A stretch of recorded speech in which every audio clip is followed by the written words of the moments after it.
Territorial ఆర్మీని కూడా రంగంలోకి దించాలి అనేటువంటి మాట చెప్తా ఉన్నారు. ఏంది టెరిటోరియల్ ఆర్మీ? ఇప్పుడు ఉన్నటువంటి ఆర్మీ కాకుండా ఈ కొత్త ఆర్మీ ఎక్కడిది అనేటువంటి ఒక చర్చ ఉంటుంది. టెరిటోరియల్ ఆర్మీ అంటే ఇది స్వచ్ఛందంగా ఉద్యోగులు ఏది ఓఎన్జీసీలో, సింగరేణిలో, లేకపోతే ఇంకా కొన్ని కంపెనీలు ఉన్నాయి కదా, అందులో ఉండేటువంటి ఉద్యోగులను కొన్ని రోజుల పాటు వాళ్ళకు ఆర్మీ శిక్షణ ఇస్తారు.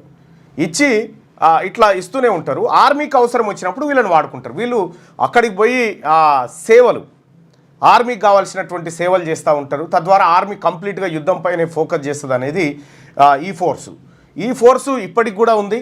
సో అత్యవసర పరిస్థితిలో పిలుస్తారని చెప్పి వీళ్ళు కూడా వెయిట్ చేస్తూ ఉన్నారు. అయితే ఈ ఫోర్సుకు శిక్షణ ఇదంతా ఒక కార్యక్రమం. కానీ ఇప్పుడు భారతదేశంలో దాదాపుగా 73,112 నా అంచనా ప్రకారం 73,112, 113 శాఖలో ఆర్ఎస్ఎస్ శాఖలు ఉన్నాయి.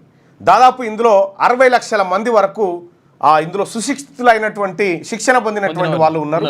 సో వీళ్ళను కూడా ఈసారి ఈ యుద్ధానికి వాడుకుంటే చాలా అద్భుతంగా ఉంటుంది అనేటువంటి చర్చ జరుగుతూ ఉంది.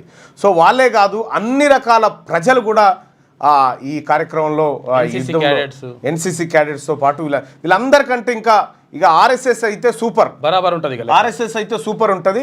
వీళ్ళు దాదాపు 50 నుంచి 60 లక్షల మంది ఉన్నారు. కాబట్టి వీళ్ళను హుటాహుటిన ఈ బార్డర్కి తరలిస్తే ఈ దేశంకు అత్యద్భుతమైనటువంటి సేవ చేసిన వాళ్ళుగా వాళ్ళు ఉంటారు.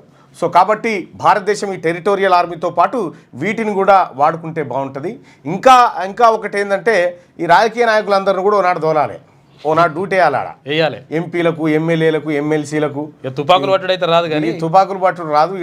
బిడ్డలో లేకపోతే అందించడం దేనికో దానికైతే ఎక్కడికి వస్తారు.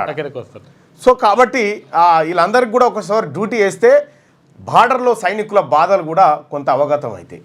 సో ఏదేమైనప్పటికీ కూడా భారతదేశంలో ప్రజలందరూ కూడా దేశభక్తి కలిగి ఈ దేశం మాది, ఈ దేశ రక్షణ బాధ్యత మాది అనేటువంటి ఏకత్వాన్ని చాటుతూ ఉన్నారు. ఈ క్షణంలో వాళ్ళందరికీ కూడా ధన్యవాదాలు.